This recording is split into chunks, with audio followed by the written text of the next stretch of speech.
Buenas tardes, buenas noches, estimados estudiantes. Como saben, tanto la clase del martes 25 de OTA 1037 en la sede de San Ramón, como la misma clase el viernes 28 en la sede del recinto de Tacares, no la vamos a poder tener eh, porque se me designó representar a la sede en el Congreso de Regionalización y eso es lo que explica por qué no pudimos tener la clase. Embebida en mediación virtual están las instrucciones de la clase de hoy, que consiste en, bueno, haberse leído el Tratado Teológico Político, en haber visto el video de Fernando Sabater explicando la vida de Spinoza y en hacer la hoja de comprensión de lectura. Mi recomendación es que las hagan en equipos. Y yo voy a hacer una explicación del texto de Spinoza para acompañar. Y en todo caso tendríamos chance la otra clase de revisar eh, este ejercicio y terminar de entender a Spinoza. Después de que terminemos Spinoza, leeríamos Crítica de la Realidad Social de Marx.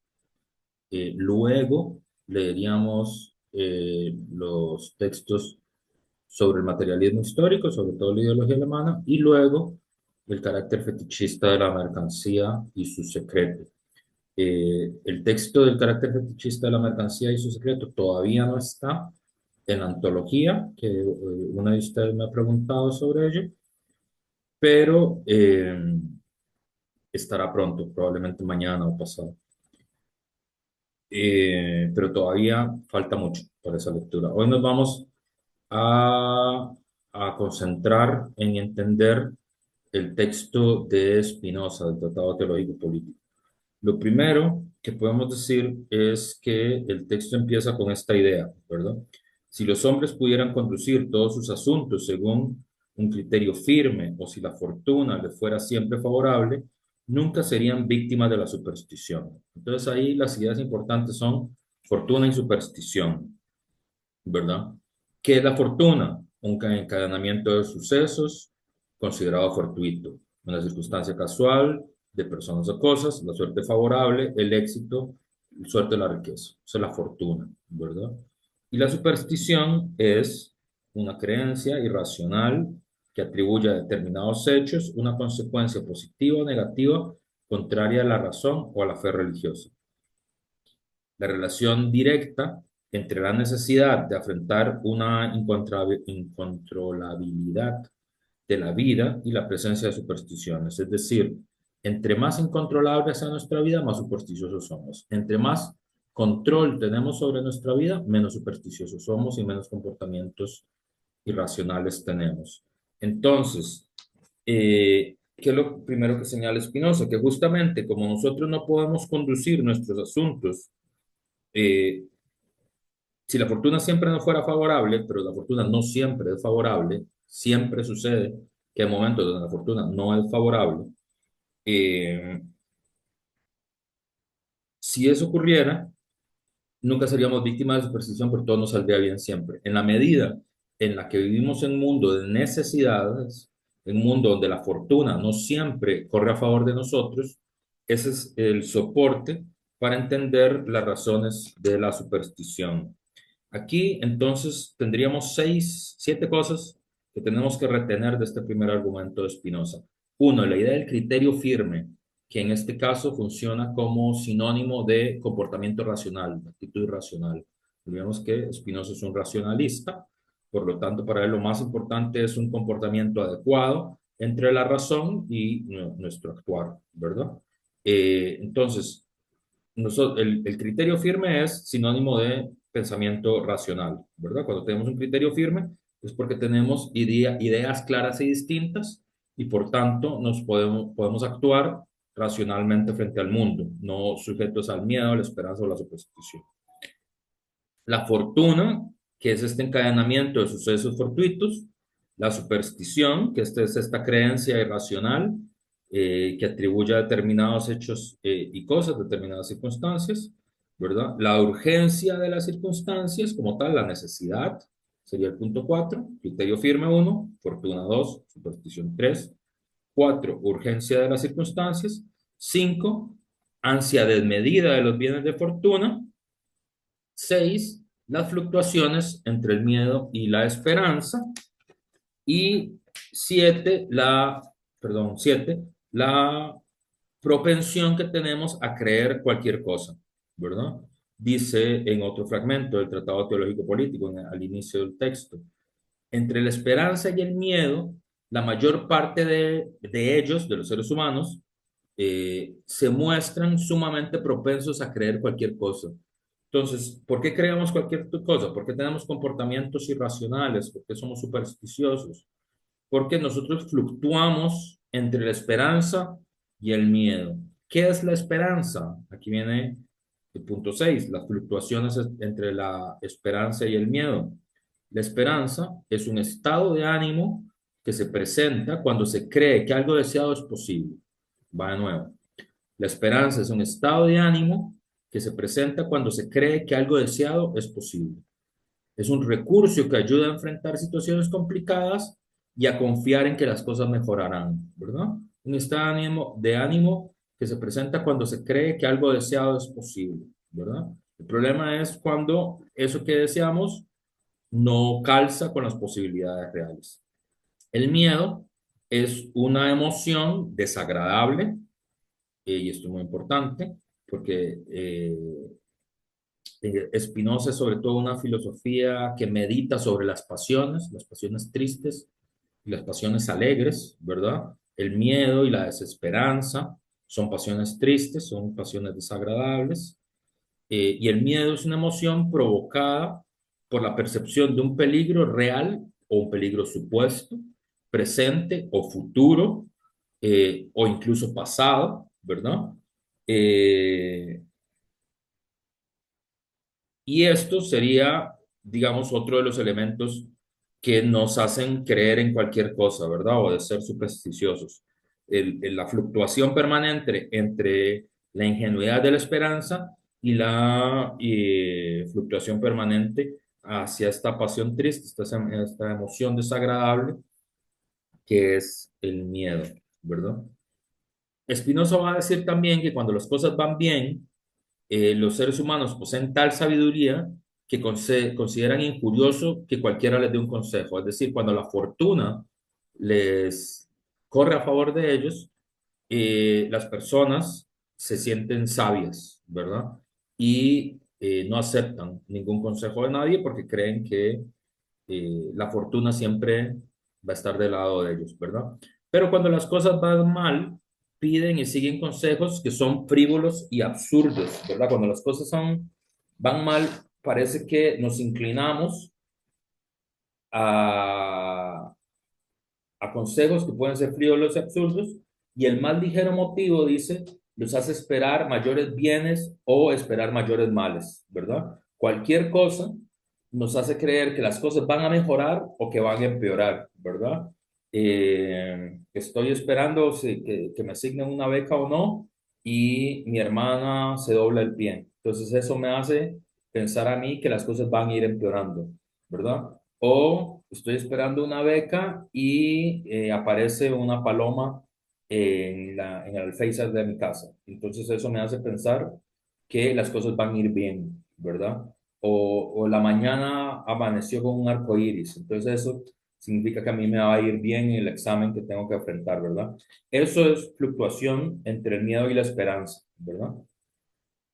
Sigue Spinoza en este razonamiento y dice que mientras los seres humanos son presas del miedo y ven algo que les recuerda un bien o un mal pasado, creen que augura o bien un porvenir feliz o un porvenir desdichado, ¿verdad? Entonces, eh, el miedo tiene como esta lógica de que si me va bien y hay un augurio, siento que me va a seguir bien, yendo bien, o si estoy mal, veo un augurio y siento que me va a seguir yendo mal, ¿verdad?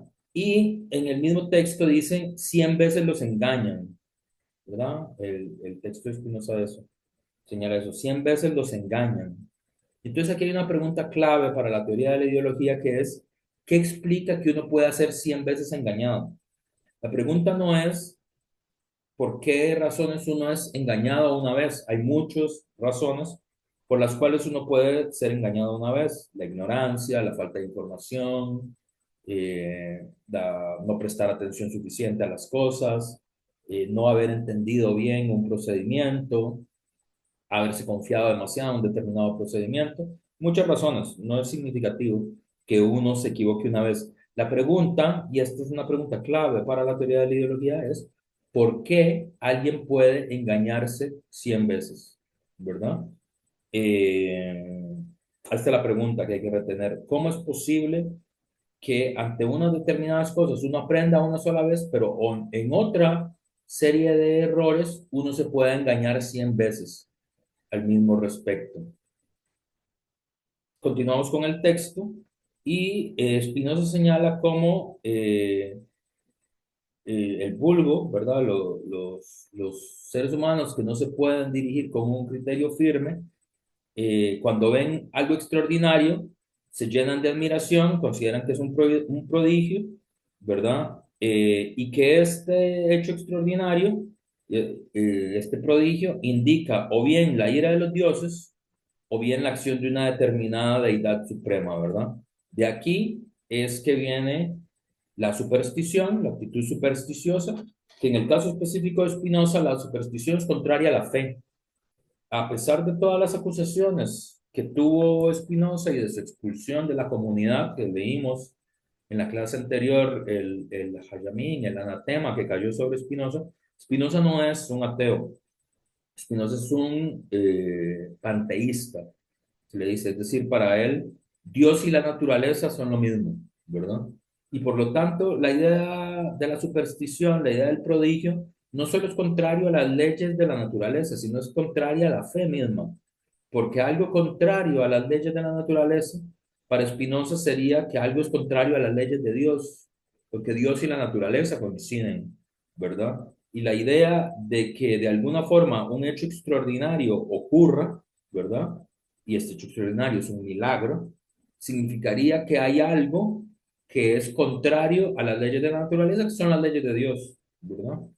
Entonces, para él, la superstición no solo es un problema que es una creencia irracional, sino que esa creencia irracional es contraria a la fe también, a la fe tal como la entiende Spinoza. Aquí estamos viendo una de las críticas centrales a la religión, ¿verdad?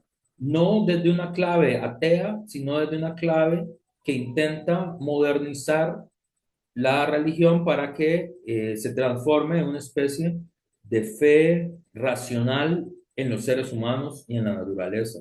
Que veremos es la deriva que va a llevar hacia Feuerbach, que tiene que ver con la próxima lectura que haremos, Crítica de la Realidad Social, de Marx, el primer capítulo. Aquí hay una conexión entre esta lectura y la otra, ¿verdad? Pero todavía no vamos por ahí.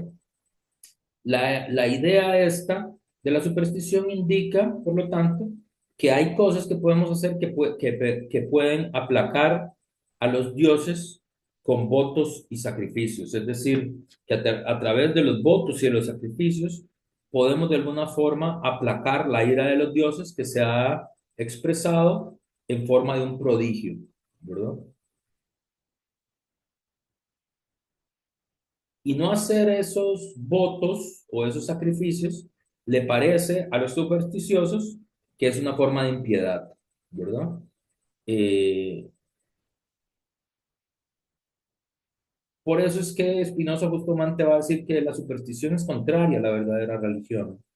Es una idea, como digo, que va a ser mella en la modernidad. Está en Spinoza, está en Feuerbach, eh, y también está, por ejemplo, un autor como Carl Sagan, que es un divulgador de la ciencia muy importante, que tiene la misma idea, ¿verdad? La idea que, por ejemplo, las pseudociencias son contrarias no solo a la ciencia, sino a la misma fe. ¿verdad? Aquí en Spinoza habría una coincidencia de este tipo con Carl Sagan, en el sentido de que la superstición no solo es contraria a la ley de la naturaleza, sino que es contraria a la fe como tal. Quienes son supersticiosos forjan ficciones sin fin y forjan interpretaciones fabulosas de la naturaleza, ¿verdad? Y por lo tanto son cómplices de este delirio. Y aquí aparece la otra palabra que es importante, el delirio, eh, que vamos a ver eh, en el otro texto de Marx, ¿verdad? Porque este concepto, el delirio, eh, va a ser clave o una de las claves interpretativas también de la teoría de la ideología, ¿verdad? Si ya hemos dicho que superstición es una clave interpretativa para la futura teoría de la ideología, el delirio en la interpretación de la naturaleza, la actitud fantasiosa en la interpretación de la teoría de la naturaleza, va a ser otra de las claves para la crítica de la religión y luego el desarrollo que va a llevar hacia la teoría de la ideología como tal. El delirio los lleva a hacer una interpretación fabulosa de la naturaleza, los lleva a forjar ficciones, aquí viene otra palabra que tienen que retener, delirio, ficciones, ¿verdad? El delirio lleva a interpretar fabulosamente la naturaleza, fantasiosamente la naturaleza. La interpretación fantasiosa, fabulosa de la naturaleza lleva a forjar ficciones. Esas ficciones son contrarias a la religión. eh, y quien es supersticioso ve en los votos y en los sacrificios una forma de impiedad, ¿verdad? Cuando para Spinoza justamente sería esa actitud supersticiosa a la religión la que mostraría la impiedad. Eh, Justamente los supersticiosos son los que desean cosas más inciertas, es decir, son los que tienen una actitud más irracional sobre los bienes de fortuna. No pueden, no comprenden que, eh, que los bienes de fortuna no pueden ser permanentes, ¿verdad? Que la fortuna es siempre fortuita, casual, coyuntural, que uno no le puede ir bien siempre en la vida, que necesariamente hay momentos en los que la fortuna no lo sonríe a uno y que ninguna superstición va a modificar ese orden de fortuna en el que uno momentáneamente está, sino que el orden natural de las cosas eventualmente moverá ese orden de fortuna hacia un movimiento más afortunado, donde uno tiene más acceso a determinados bienes de fortuna, ¿verdad? Y estos supersticiosos sostienen que la razón es ciega y la sabiduría humana es vana, ¿verdad? Entre más desesperados están, más supersticiosos son y más irracionales son, ¿verdad? Más señalamientos hacen de que la razón es ciega y que la sabiduría humana es vana, ¿verdad? ¿Y por qué sostienen que la razón sería ciega? Porque la razón no les mostró el camino seguro hacia el objeto de sus deseos. Es decir, ellos desean la mayor cantidad de bienes de fortuna, no las tienen, entonces acusan a la razón y a la sabiduría de ser vanas, ¿verdad? Entonces, fíjense que aquí la crítica va en el sentido de colocar un primer Noel, que es los delirios de la imaginación, ¿verdad? Las cosas que nuestra imaginación se inventa y nosotros seguimos esos delirios de imaginación, ¿verdad? Los sueños despiertos, ¿verdad? Y las necesidades infantiles, ¿verdad? Y va a ser una crítica muy interesante donde dice, bueno, según esta gente, Dios se opone a los sabios y si ha grabado sus decretos no en la mente, no en la mente, sino en las entrañas de los animales, ¿verdad? Es decir, toda esta idea de los signos, de la lectura de los signos, de la lectura de las entrañas de los animales, de los mensajes escondidos, ¿verdad? Él dice, no, Dios se manifiesta en la mente, en la inteligencia, no se manifiesta eh, en ninguno de estos signos prodigiosos, ¿verdad? La mejor manifestación de Dios es el orden natural de las cosas y el criterio firme sobre las cosas cuando descubre ideas claras y distintas sobre el mundo. Esa es la manifestación real de Dios, ¿verdad? Va a decir un fragmento clave en la página 7 donde dice la causa que hace surgir, que conserva y que fomenta la superstición es el miedo. Repito, la causa, la razón que hace surgir, pero que también conserva y que fomenta la superstición es el miedo, ¿verdad? ¿Y el miedo qué era? Es una emoción desagradable provocada por la percepción real o imaginaria, real o supuesta, real o delirante, presente de un peligro que puede ser presente, que puede ser futuro o que puede estar en el pasado, ¿verdad? Entonces, en la medida en la que nos gobierna el miedo, se va a conservar, va a surgir, se va a fomentar la superstición. Entonces, una primera explicación a la que podemos llegar de Spinoza es, ¿por qué nos equivocamos 100 veces? Porque tenemos miedo. Mientras esta pasión triste, esta emoción desagradable que es el miedo, nos gobierne y nos dirija, entonces resurgirá la superstición, se conservará la superstición y se fomentará la superstición. Una vida sin miedo, por lo tanto, bueno, una vida sin miedo es imposible porque las pasiones tristes y las pasiones alegres son parte de la vida. Es decir, la idea de que podemos vivir sin miedo sería equivocada. El miedo es parte de la vida, ¿verdad? Igual que el amor es parte de la vida, igual que la tristeza es parte de la vida, igual que la alegría es parte de la vida, ¿verdad? Lo que sí podemos hacer es eh, potenciar nuestro cuerpo, dice Spinoza, en otra parte que no estamos estudiando aquí, pero digamos, la comprensión del criterio firme de las cosas nos permite conocer la línea causal de las cosas, comprender cómo es que hemos llegado hasta ahí y a partir de ahí empezar a dar pasos para alejarnos de aquello que nos da miedo, recuperar el control de nuestras propias vidas y alejarnos eventualmente de la superstición, porque podemos recaer en ello, ¿verdad? Eso es muy interesante porque así como les dije que un concepto central de Spinoza, que es el concepto de fortuna, nosotros no lo tenemos, en la modernidad hemos perdido la importancia que tiene ese concepto de fortuna, que es central en Spinoza y en Maquiavelo, por ejemplo. Esta idea de que las pasiones tristes y las pasiones alegres es una fluctuación, por lo tanto, son parte de la vida, están no se comprende así, no tenemos esa forma de comprender nosotros el problema, porque nosotros tenemos la idea de lo que Herbert Marcuse, otro intelectual de la Escuela de Frankfurt, que veremos más adelante, le dice el hombre unidimensional. Es decir, nosotros tenemos la idea, por ejemplo, que tenemos que ser felices siempre, ¿verdad? Que no podemos estar tristes, o que tenemos que estar alegres siempre, o que tenemos que ser dichosos siempre, que tenemos que tener una actitud positiva siempre. Y consideramos el dolor, la tristeza, eh, el miedo como cosas que hay que vivir sin ellas, ¿verdad?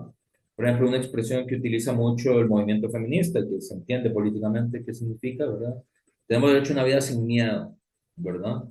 Spinoza no estaría muy de acuerdo con esa consigna, aunque entendería qué es lo que significa, pero le parece que es una consigna que no tendría mucho sentido porque el miedo es inevitable en la vida. O sea, si no tuviéramos miedo no estaríamos vivos. El miedo es tan parte de nuestra vida como la esperanza y fluctuamos entre las dos cosas, ¿verdad? Lo que podemos tener es control sobre nuestros miedos, conocimiento racional sobre nuestros miedos y actuación necesaria y libre sobre nuestros miedos. Pero el miedo es inevitable porque si no, significaría que no estamos vivos, ¿verdad? Eh, entonces, la causa central, el miedo, ¿verdad? Hay distintas formas en las que la superstición actúa, ¿verdad? La superstición es el juguete del alma humana, va a decir, va a decir Spinoza, y va a señalar también que la superstición, esto es muy interesante, la superstición, esto es la otra crítica, ¿de qué se alimenta también la superstición? De la novedad, de la otra cosa. La superstición necesita lo nuevo, ¿verdad? Mantener permanentemente en estado de inquietud, de miedo, de odio, de ira, y es esta inquietud la que prevalece y que provoca disturbios y guerras atroces, dice, ¿verdad? Eh, hay una necesidad permanente, la superstición siempre está necesitando nuevas noticias, ¿verdad? Y eso es muy, eso sí es muy nuestra época. En un periodo, ¿verdad? Donde siempre hay noticias nuevas, informes nuevos, cosas así. La actitud supersticiosa, la actitud mágica siempre está dando informaciones nuevas, pero no son verdaderas, no son comprendidas racionalmente. Y la superstición siempre necesita esta imagen de la novedad, del prodigio, ¿verdad? Y de tener siempre en permanente inquietud a los seres humanos, ¿verdad? También Spinoza más adelante, en la página 79 en el fragmento 7 va a señalar un elemento político, sociológico de, de la superstición. Habíamos dicho siempre en la teoría de la ideología hay un elemento epistemológico y hay un elemento político. Spinoza va a decir, no hay medio más eficaz para poder gobernar la masa que la superstición. Entonces, ¿por qué la superstición se mantiene? Por el miedo, ¿verdad? Epistemológica y antropológicamente por el miedo. Pero además, en el gobierno, en la superstición se transforma en el medio más eficaz para gobernar a la masa, ¿verdad? ¿Por qué? Porque bajo ese pretexto, la masa es inducida a adorar a sus reyes como si fueran dioses.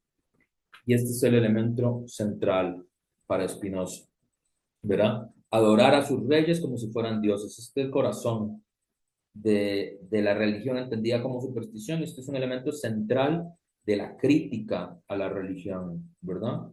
La religión entendida como superstición, manifestada como superstición, sirve para gobernar a la masa por medio del miedo, pero además adorar a sus reyes como si fueran dioses, tratar a los seres humanos como si fueran dioses. Es la clave central que la vamos a ver retomada tanto en Feuerbach como en Marx. Hay otro elemento en el fragmento de Spinoza que luego vamos a verlo más desarrollado en la lectura de Althusser y en la lectura de la Escuela de Frankfurt, cuando se desarrollan conceptos como los aparatos ideológicos del Estado o como el concepto de la industria cultural, donde él señala que una de las cosas que permiten la superstición, que permite que se adore a los reyes como si fueran dioses, es que tienen un pomposo ceremonial que les da prestigio en todo momento y les asegura siempre la máxima veneración. Un pomposo ceremonial, dice. Es muy interesante, porque dice la superstición, la religión, cuando actúa como superstición, permite que a los reyes se les adore como dioses porque tienen un pomposo ceremonial. Es decir, es la ceremonia, el acto. Y aquí va a aparecer una cosa que es central que en nuestra época, que es el espectáculo, ¿verdad? Los ritos, los espectáculos, los gestos que hacen que nosotros tratemos a los reyes como si fueran dioses. Es un primer análisis crítico de la ceremonia, el acto de ceremonia, el acto de la pompa, ¿verdad? Ese tipo de demostraciones. Eh, entonces ahora tenemos otro grupo de conceptos que es claro tener prejuicio, superstición, miedo, delirio, ¿verdad? Miedo y delirio. Y aquí quiero que nos detengamos en el fragmento 10 de la página 79. Es un fragmento absolutamente central que ocupo que lo señalen, que le ponga mucha atención.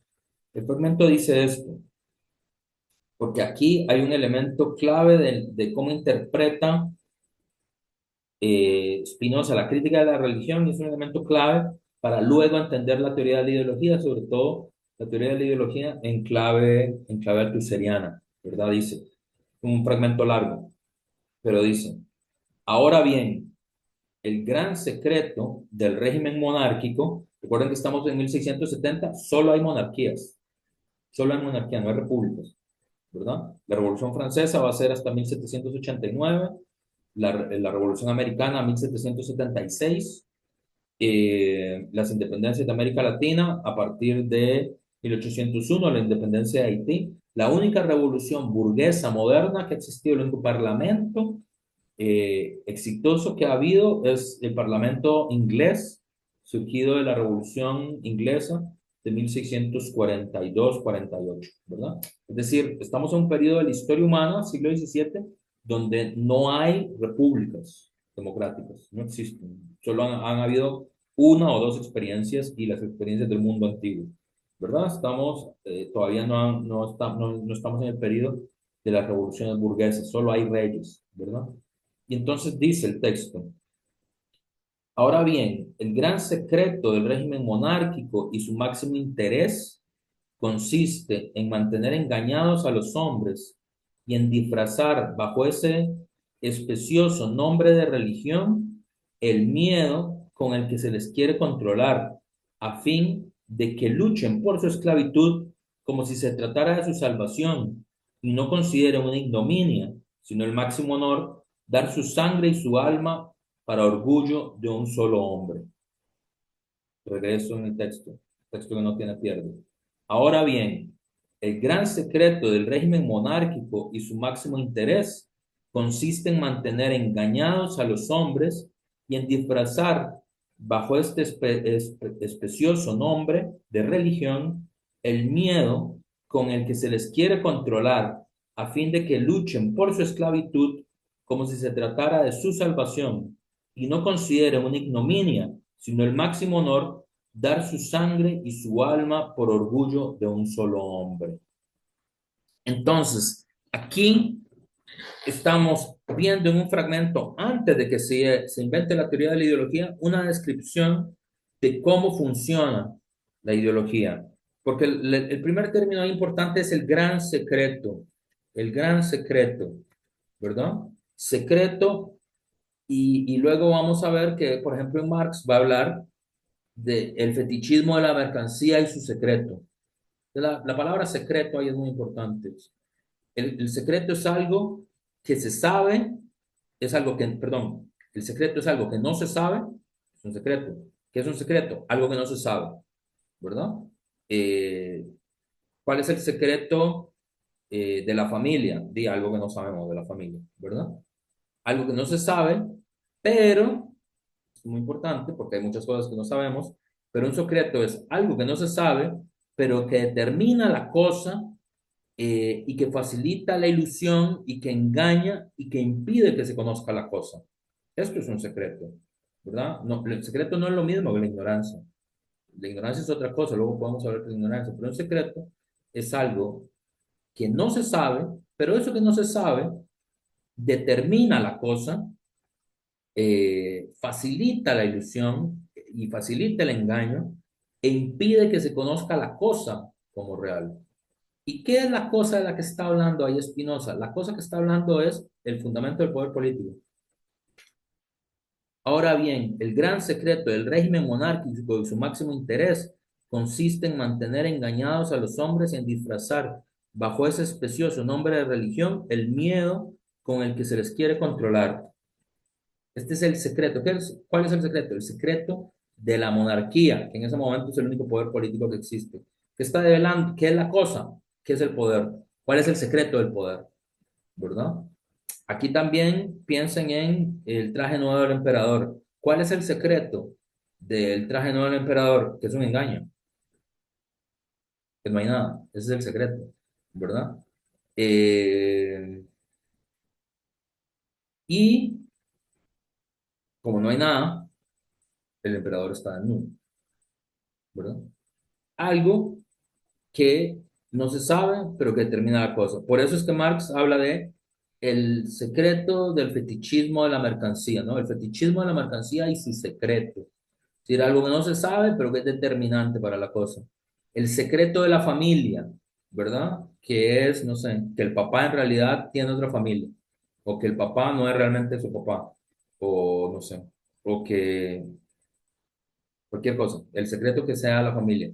Quiere decir, él es algo que no sabía, pero que determinaba todo el funcionamiento de la cosa, ¿verdad?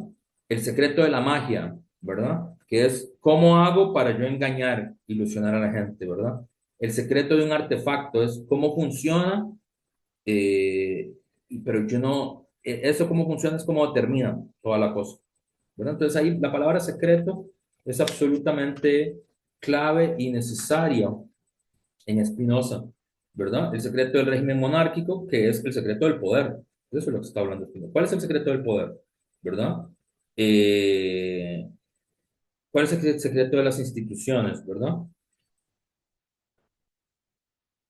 Y justamente este secreto nunca se revela.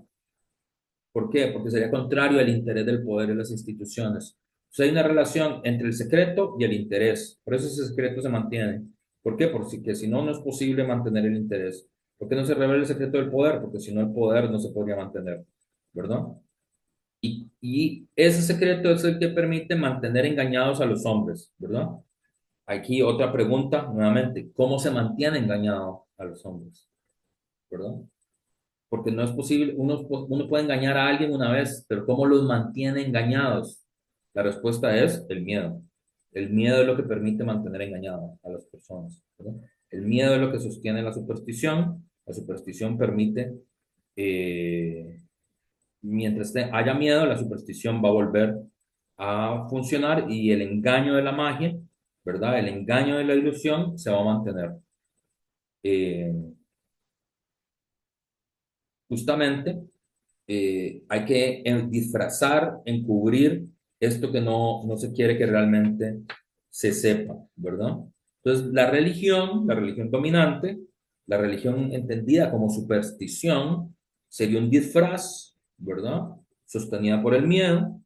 El miedo funciona como lo que sirve para controlar a la masa. Es presentado como religión, ¿verdad? Y los distintos miedos que tenemos aparecen como justificación para dar órdenes, ¿verdad?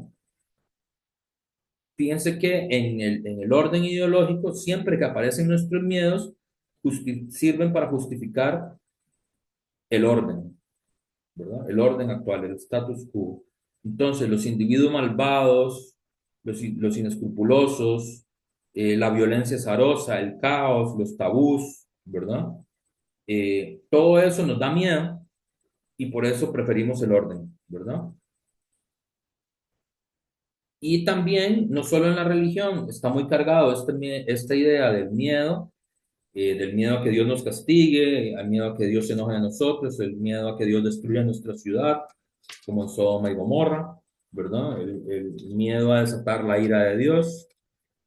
Pero fíjense que también, eh, no solo en una cosa religiosa, sino en general, en las producciones ideológicas de nuestro tiempo, el miedo juega como un papel fundamental, ¿verdad? Si uno ve, por ejemplo, el universo Marvel, siempre hay individuos, o el mundo de los superhéroes, siempre hay individuos que aparecen como malvados y que nos producen miedo porque van a hacer algo que a nosotros nos da miedo, ¿verdad? Como destruir Ciudad Gótica, ¿verdad?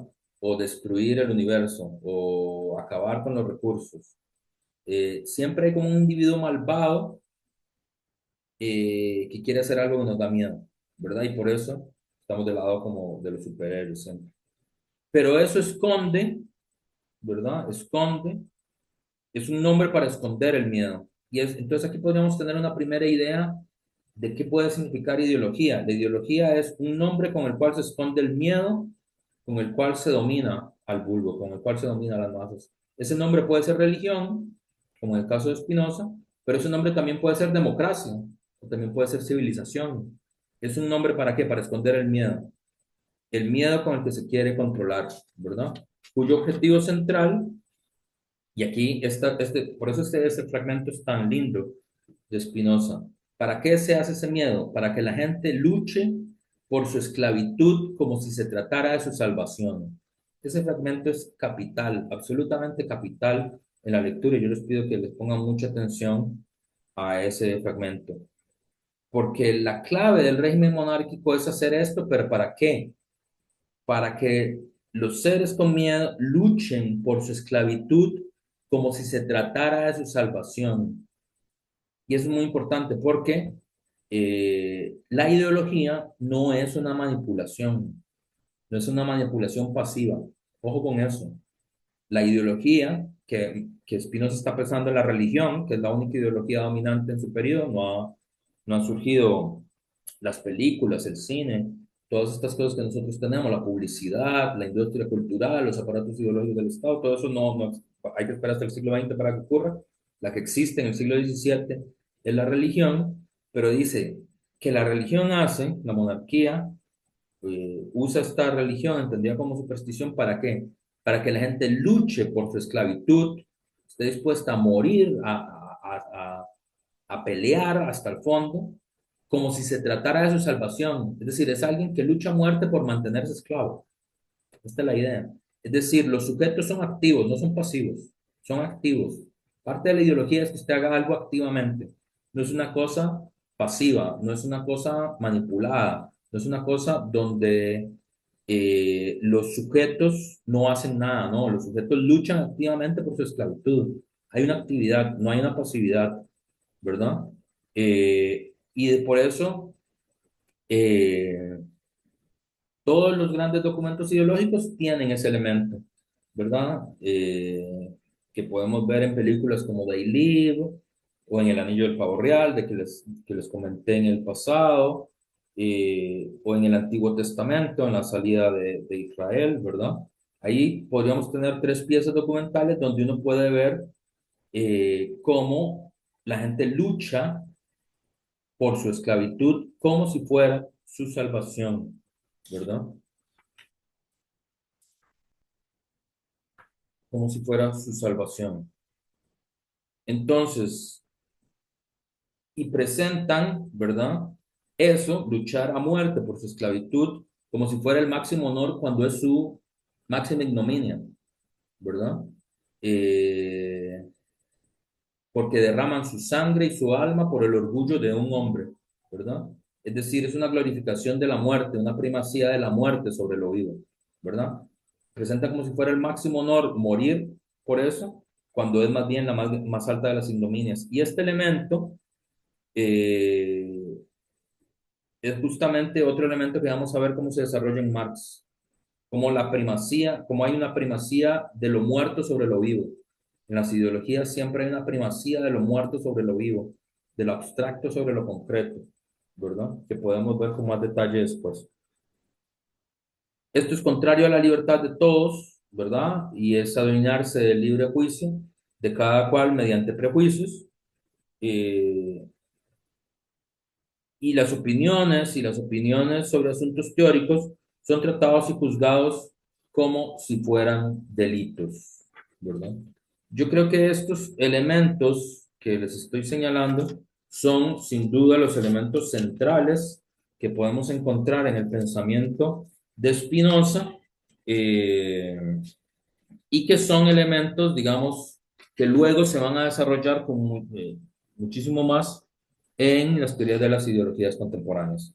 Entonces, bueno, vamos a quedar por aquí ahora y les recuerdo que las actividades que continúan son hacer la hoja de comprensión de lectura y bueno, la otra semana revisaríamos un poco el material y leeríamos a Marx, el fragmento que se llama Crítica de la Realidad Social, que es una cosa de dos hojitas, ¿verdad? Y bueno, nos vemos, saludos.